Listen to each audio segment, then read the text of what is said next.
రేపే పంచమి శుక్రవారం పంచమి కలిసి వస్తే దానిని ఒక పర్వదినంగా భావిస్తారు. ఈ రోజంటే అమ్మవారికి మహాప్రీతి.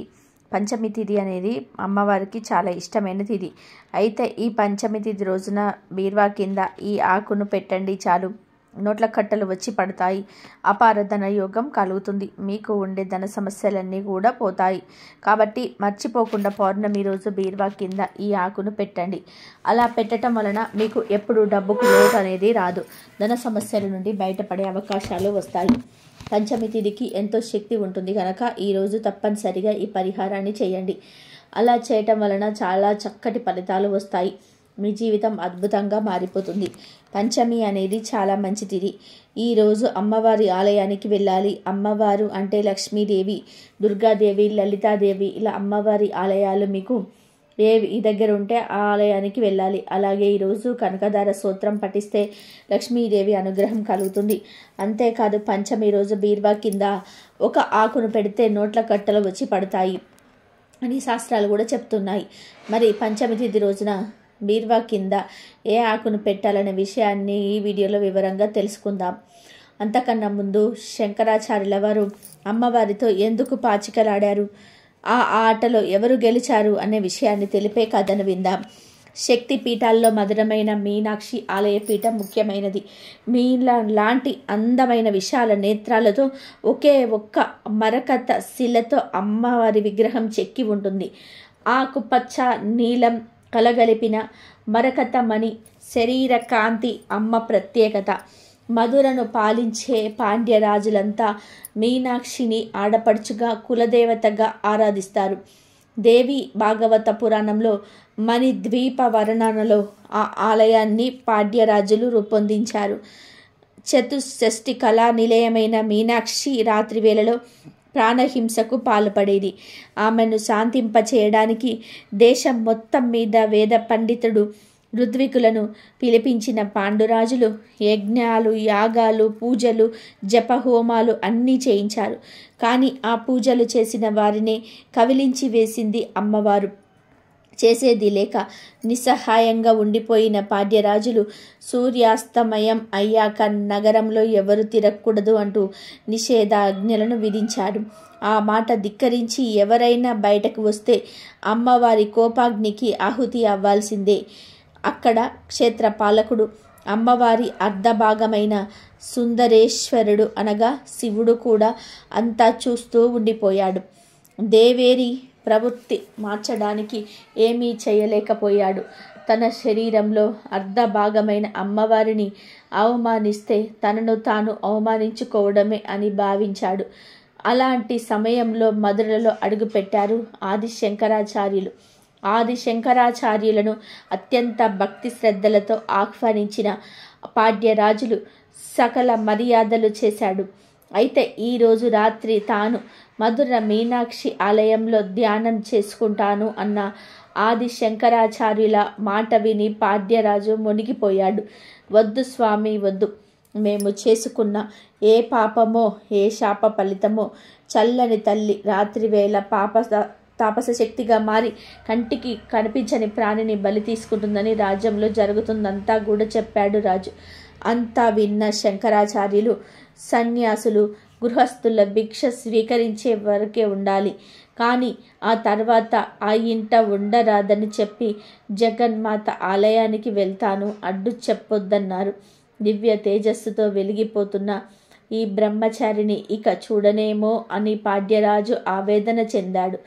ఆది శంకరాచార్యులను ఆలయంలోకి తీసుకొని వెళ్ళి తిరిగి అంతఃపురానికి వెళ్ళాడు. పాండ్యరాజుకు ఆ రాత్రంతా కూడా నిద్ర లేదు. యువ సన్యాసిని అమ్మవారిని బలి తీసుకుంటుంది, ఆ పాపం నా వంశాన్ని పట్టి పీడిస్తుందని బాధపడసాగాడు. చీకటి పడింది. గర్భగుడికి ఎదురుగా ఉన్న విశాలమైన మంటపంలో పద్మాసనం వేసుకొని ఆది శంకరాచార్యులు ధ్యానంలో కూర్చున్నారు. గర్భగుడిలో అమ్మవారు అత్యంత ప్రశాంతంగా కరుణ రసాన్ని కురిపిస్తున్నట్టుగా ఉంది. అప్పటి వరకు అక్కడి వాతావరణం ప్రశాంతంగా ఉంది. ఉన్న పాటుగా ఆలయంలోనికి గంటలన్నీ వాటంతట అవే మ్రోగసాగాయి. ఆలయం మొత్తం దీపాలను వెలిగాయి. గర్భగుడిలో ఉన్న అమ్మవారు మెల్లగా లేచి నిలిచింది. అర్ధనారీశ్వరుడి వైపు తిరిగి నమస్కరించింది. అడుగులో అడుగు వేస్తుంది. ఇంతలో ఎదురుగా విశాలమైన మంటపంలో ధ్యాన సమాధిలో ఉన్న యోగిని గమనించింది. ఎవరితడు? ఇంత తేజస్సుతో బాల శివుడిలా ఉన్నాడేంటి? తనను చూస్తే అమ్మ ప్రేమ పెళ్ళుగుకుతుందేంటో అని అమ్మవారు తనకు తానే ప్రశ్నలు సంధించుకుంది. కానీ ఇదంతా గర్భగుడి గడప దాటే వరకే మరుక్షణం ఓ నీడలాంటి రూపం ఆమెను ఆవహించింది. సాత్వికం పోయి మహాకాళి స్వరూపంగా మారిపోయింది. అప్పుడే కళ్ళు తెరిచిన ఆది శంకరాచార్యులు అమ్మవారిని కళ్ళార చూశారు. తల్లి ఎంత అందవిహీనంగా ఉన్న పిల్లలకు అందంగానే కనబడుతుందన్నట్లు ఆది శంకరాచార్యులు అమ్మవారిని చూసి మాతృమూర్తిగా భావించి స్తుతించడం మొదలుపెట్టారు. ఆది శంకరాచార్యులను కవలించేందుకు అడుగులు ముందుకేస్తూ వస్తున్న మీనాక్షి ఆ శ్లోకం విని చటుక్కున ఆగిపోయింది. మీనాక్షి కొలువైన క్షేత్రం ఎంత అద్భుతమైనదో శ్లోకం రూపంలో చెప్పాడు ఆది శంకరాచార్యుల వారు. అప్పుడు ఆలోచనలో పడిన అమ్మవారు ఎదురుగా ఉన్న ఆది శంకరాచార్యుల, నువ్వు ఎవరు? నేను సంహారం చేపట్టే సమయంలో ఇక్కడేం చేస్తున్నావు? అడ్డు తొలుగు అంది. నువ్వు నాకు ఆహారం అవ్వాల్సింది, కానీ నీ వాక్కు విని ఆగిపోయానని చెప్పింది మీనాక్షి అమ్మవారు. అమ్మవారికి సాష్టాంగ దండ ప్రణామం చేసిన ఆది శంకరాచార్యులు అమ్మ శాంభవి చంద్రమౌళి రబల అంటూ స్తుతించారు. కరిగిపోయిన ఆ తల్లి ఏ వరం కావాలో కోరుకో అంది. అమ్మ, నాతో పాచికలాడతావా అని పసిపిల్లవాడు అడిగినట్టుగా అడిగాడు బాలశంకరుడు.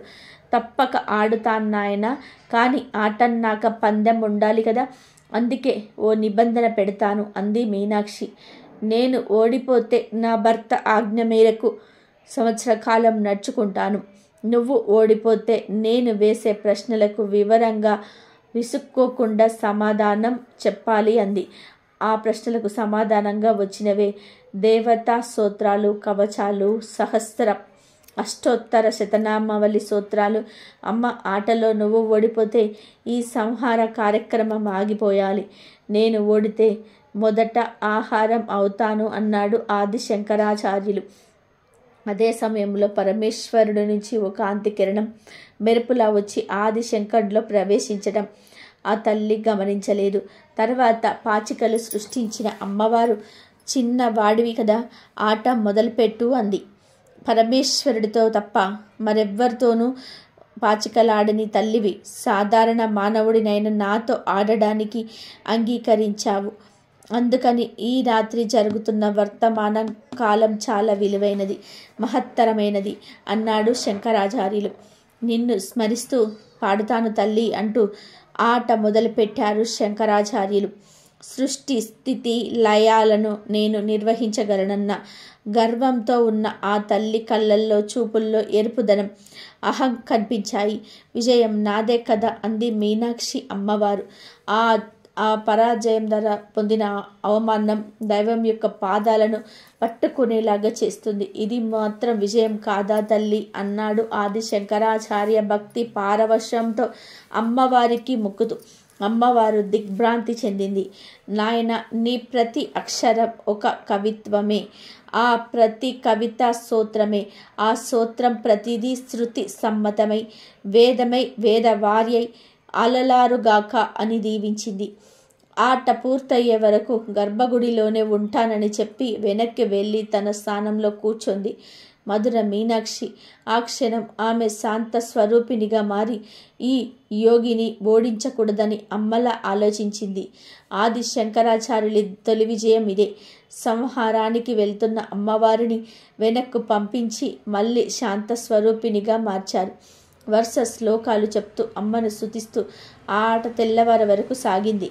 అప్పటికే తేరుకున్న మధుర మీనాక్షి కాసేపట్లో సూర్యుడి వచ్చేస్తాడు, తాను ఓడిపోతే సంహారం ఆపేయాలని అంటూ ఆ ఆట మీద దృష్టి కేంద్రీకరించింది మీనాక్షి అమ్మవారు. కుండలిని యోగ శ్లోకాలు సహస్ర నామ స్తోత్రం చదువుతూ పాచికలు కదిపారు. దూరంగా శివభక్తుల రాక, నమ్మక చెమకాలు, అమ్మవారి సుప్రభాత గానాలు ప్రారంభమయ్యాయి. నాయన, చివరి పందెం నాది. నా పావులన్నీ మధ్య గడిలోకి వచ్చాయి. నేను గెలిచాను అంది అమ్మవారు.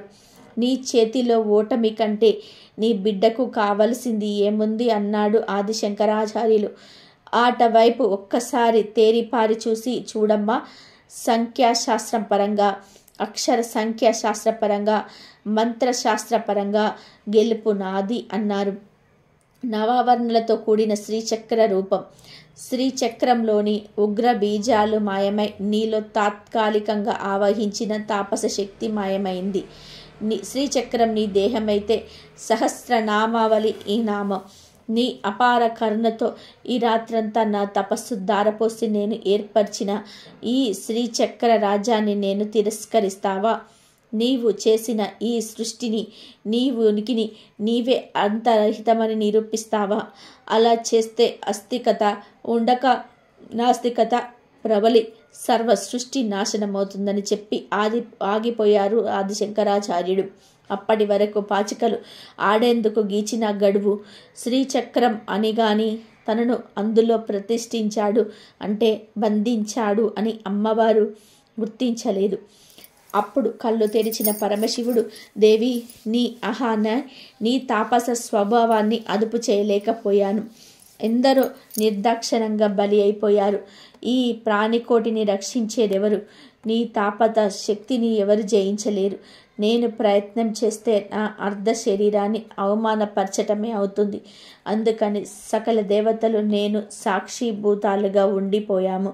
నీ తాపస శక్తిని అదుపు చేయగల యంత్రాన్ని మంత్రపూతగా సిద్ధం చేయాలి. అందుకు ఒక కారణ జన్ముడు దిగి రావాలి.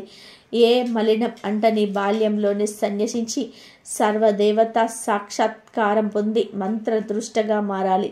నీ అనుగ్రహానికి పాత్రుడై నిన్ను తన మాతృ ప్రేమతోనే జయించగలగాలి. అందుకే ఆ సమయం కోసం వేచి ఉన్నాను. ఇతడు నా అంశతో జన్మించిన అపర బాలశంకరుడు. నిరాడంబరంగా సాగించిన అతడి పర్యటన యొక్క ఉద్దేశం అతడికి హృదయానికి పరమశివుడినైన నాకు మాత్రమే తెలుసు అన్నాడు శివుడు. ఆ మాటలు విని అమ్మవారి ముఖంలో ప్రశాంతత చోటు చేసుకుంది. ఆలయంలో రాత్రి ఏం జరిగిందో అనే భయంతో పాడ్యరాజు తెల్లవారేసరికి పరుగులు తీశాడు. అక్కడ కనిపించిన దృశ్యం చూసి ఆశ్చర్యపోయాడు. శ్రీచక్రానికి కాస్త దూరంలో నిల్చున్న పార్వతీ పరమేశ్వరులను స్తుతిస్తూ ఆదిశంకరాచార్యులు కనిపించారు. అప్పుడు పరమేశ్వరుడు, ఆదిశంకరుల శ్రీచక్ర ప్రతిష్టతో నీ ఇంటి ఆడపడుచునైన వీనాక్షి ఇక రాత్రి వేళ తాపశక్తిగా మారదని పాడ్యరాజుకు అభయమిచ్చి మాయమైపోయారు. అందుకే శ్రీచక్రాన్ని దర్శించిన, స్మరించిన న్యాయబద్ధమైన, యోగ్యమైన అర్హత ఉన్నవారికి సర్వ కోరికలు నెరవేరుతాయి అంటారు. ఆదిశంకరులు చిత్రించి ప్రాణప్రతిష్ఠ చేసిన శ్రీచక్రం మధుర మీనాక్షి ఆలయంలో భూమిలోనికి వెళ్ళి ప్రతిష్ఠితమైపోయింది.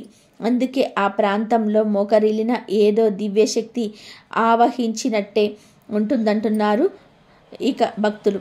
ఈ కథను విన్న చెప్పిన కోటి జన్మల పుణ్యం వస్తుంది. ఇక వీడియోలోకి వస్తే, ఎవరైతే ధన సమస్యలతో బాధపడుతూ ఉన్నారో, ధన లాభం కలగలేదని కోరుకుంటున్నారో, ధనవంతులుగా మారాలని అనుకుంటున్నారో వారు పంచమి రోజు చక్కగా ఉదయాన్నే నిద్రలేచి ఇంటిని వాకిలిని శుభ్రం చేసుకొని చక్కగా స్నానం చేసుకొని మంచి ఉతికిన బట్టలను ధరించి ఒక తమ్మలపాకును తీసుకొని బీరువా కింద పెట్టండి. ఏమీ లేదు, ముందు ఒక తమ్మలపాకును తీసుకొని దాని మీద స్వస్తిక్ గుర్తును వేయండి. పసుపుతో స్వస్తిక్ గుర్తును వేయండి. ఆ తర్వాత ఈ తమ్మలపాకు మీద కొంచెం గల్లనుప్పును కూడా వేయండి. ఆ ఉక్కు మీద ఉప్పు, ఎంత ఉప్పు పడితే అంత వేయండి. ఉప్పు సముద్రం నుండి పుట్టింది గనక ఉప్పు అంటే లక్ష్మీదేవికి ఎంతో ఇష్టం. ఉప్పుకు మన కష్టాలను, దరిద్రాలను, సమస్యలను తొలగించి అతీత శక్తులున్నాయి గనక ఉప్పును వేయండి. ఆ తర్వాత ఉప్పు మీద ఒక యాలక్కాయను పెట్టండి. ఇలా యాలక్కాయ పెట్టడం వల్ల ధనం మీ వైపు అట్రాక్ట్ అవుతుంది. ఎందుకంటే ధనాన్ని ఆకర్షించే శక్తి యాలక్కాయలకు ఉంటుంది. మన జీవితాన్ని మార్చేసే శక్తి యాలక్కాయలకు ఉంది కనుక ఒక యాలక్కాయను ఉప్పు మీద పెట్టండి. చివర్లో చిటికెడు పసుపు, కుంకుమను కూడా వేయండి. ఆ తర్వాత తమలపాకును జాగ్రత్తగా ఉప్పుతో సహా తీసుకొని వెళ్ళి మీ బీరువా కింద పెట్టండి. పెట్టే ముందు ఒకసారి బీరువా కింద దుమ్ము ధూళి లేకుండా క్లీన్ చేసి పెట్టండి. పెట్టిన తమలపాకును వారం రోజుల పాటు అలాగే ఉంచండి. వారం రోజుల తర్వాత ఈ ఆకును తీసి దానిలోని ఉప్పును, యాలకులను, పసుపు, కుంకుమలను ఎక్కడైనా సరే చెట్టు మొదట్లో పడేయండి. ఇలా ఈ పరిహారాన్ని ఫలితం వచ్చే వరకు 1కి 2 సార్లు చేయండి. పంచమి తిథి రోజున చేయాలి. ఇలా చేయటం వలన మీకు ఉండే ధన సమస్యలు పోతాయి. ధనం విపరీతంగా వస్తుంది. నోట్ల కట్టలు వచ్చి పడతాయి. అపార ధన యోగం కలుగుతుంది. కనుక మీరు కూడా పంచమి తిథి ఉన్న రోజున బీరువా కింద ఈ విధంగా తమలపాకును పెట్టి ధన లాభాన్ని పొంది ఆనందంగా జీవించండి. రేపు పంచమి తిథి వచ్చిన అద్భుతమైన రోజు. పంచమి తిథి అంటే లక్ష్మీదేవికి ఎంతో ఇష్టం. అయితే ఈరోజు సాయంత్రం 5:30 నుండి 6:30 మధ్యలో ఇది వేసి ఒక దీపం వెలిగిస్తే చాలు, తరతరాలకి తరగని ఐశ్వర్యం వస్తుంది. మీ ఇల్లంతా ఐశ్వర్యంతో వెలిగిపోతుంది. మీ జాతకం మారిపోతుంది. ఇక మీకు తిరగనేది ఉండదు. వద్దన్న డబ్బు వస్తుంది. కూటికి లేని వారు కూడా కోటీశ్వరులుగా మారిపోయే అవకాశాలు వస్తాయి. పంచమి తిథి అంటే లక్ష్మీదేవికి చాలా ఇష్టమైన తిథి. లక్ష్మీదేవికి దీపం అన్నా కూడా ఎంతో ప్రీతి. కనుక ఈరోజు ఇప్పుడు మనం చెప్పుకునే విధానంగా దీపం పెట్టాలి. దీపానికి మన సాంప్రదాయంలో ఎంతో ప్రాధాన్యత ఉన్నది. మన సనాతన సాంప్రదాయంలో దీపానికి ఒక ప్రత్యేక స్థానం ఉంది. ఈ దీపం వెలుతురును ఇవ్వటమే కాకుండా మనల్ని అజ్ఞానం నుండి జ్ఞానం వైపు నడిపిస్తుంది. ధార్మికమైన కార్యక్రమాలను అందరూ కూడా మన దీపాలను వెలిగిస్తాము. భారత పురాణ ఇతిహాసాల్లోనూ వేదాంగాల్లోనూ దీపానికి ఒక ఉత్కృష్టమైన స్థానం ఉంది. దీపంలో మనం మొట్టమొదటిసారిగా చూసే సుగుణం కాంతే కానీ అంతకు మించిన ఒక స్ఫూర్తిని దీపం మనకు అందిస్తుంది. దీపం చివరి వరకు తన కాంతిని పరులకు పంచుతుంది. తన నుండి మరొక దీపాన్ని వెలిగించేందుకు తప్పిస్తుంది. దీపాన్ని మనోవికాసానికి, ఆనందానికి, సద్గుణ సంపత్తికి నిదర్శనంగా భావిస్తారు. వెలుగు సంతోషకారకం, చీకటి కష్టకారకం. జీవితం చీకటి వెలుగుల కలయిక. జ్ఞాన వెలుగులను ప్రసాదించేది దీపం. అజ్ఞానానికి చిహ్నమైన తపస్సును నశింపచేసి జీవులకు వెలుగు మార్గాన్ని చూపించేదే దీపం. దీపం పరబ్రహ్మ స్వరూపం అని భావిస్తూ ఆరాధిస్తారు. వెలిగించటం సనాతన భారతీయ సంస్కృతి. ఆర్పటం కలుషితమైన దానవ ప్రకృతి. ఏ ఉత్సవంలోనూ దీపాలను ఆర్పరాదు, చీకటిని నింపరాదు. ప్రతి ఉత్సవంలోనూ దీపాలను వెలిగించి వెలుగును పెంచాలి, కాంతులను పంచాలి. ఇది వేద మార్గం. దీపం వెలుగుకు సాధనం, వికాసానికి సంకేతం. దీపం ఒంటరిగా కనబడుతుంది, కానీ అది ఒక వెలుగుల సైన్యం. మనిషి కూడా దీపం లాంటి వాడే. ఒంటరిగా కనిపించిన సమూహంగా మారితే ప్రపంచాన్ని వెలిగించగల శక్తి ఉన్నవాడు. అంతేకాదు ఒకే ఒక దీపంతో మన జీవితాన్ని కూడా మార్చుకోవచ్చని శాస్త్రాలు కూడా చెప్తున్నాయి.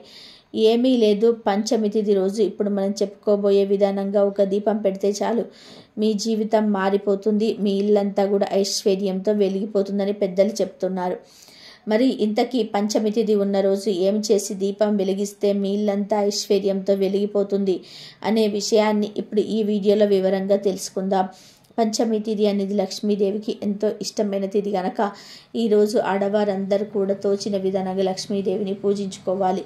ఈరోజు మీరు ఏం చేసినా చేయకపోయినా సాయంత్రం సంధ్యా సమయంలో అంటే 5:30 నుండి 6:30 మధ్యలో లక్ష్మీదేవి ఫోటో దగ్గర ఇప్పుడు మనం చెప్పుకో విధానంగా దీపం పెడితే చాలు, ఇంకొక రోజులోనే మీ కష్టాలన్నీ తొలగిపోతాయి. లక్ష్మీదేవి అనుగ్రహంతో తరతరాలకి తరగని ఐశ్వర్యం వస్తుందని పెద్దలు చెప్తున్నారు. మరి ఆ దీపం ఎలా వెలిగించాలి అంటే ఏమీ లేదు. ఈ పంచమి తిథి ఉన్న రోజున సాయంత్రం సంధ్యా సమయంలో ఆడవాళ్ళు చక్కగా స్నానం చేసుకొని లేదా కాళ్ళు చేతులు కడుక్కొని అమ్మవారి ఫోటో ముందు ఒక తమలపాకును కానీ ఒక రావి ఆకును కానీ వేయండి. ఆకు మీద పసుపుతో ఓం గుర్తును వేయండి. ఆ తర్వాత మట్టి ప్రమిదను పెట్టండి. మీ దగ్గర మట్టి ప్రమిద లేకపోతే మీరు ఎప్పుడు కూడా ఏ ప్రమిదతో అయితే దీపారాధన చేస్తారో ఆ ప్రమిదలోనే ఆకు మీద దీపం పెట్టండి.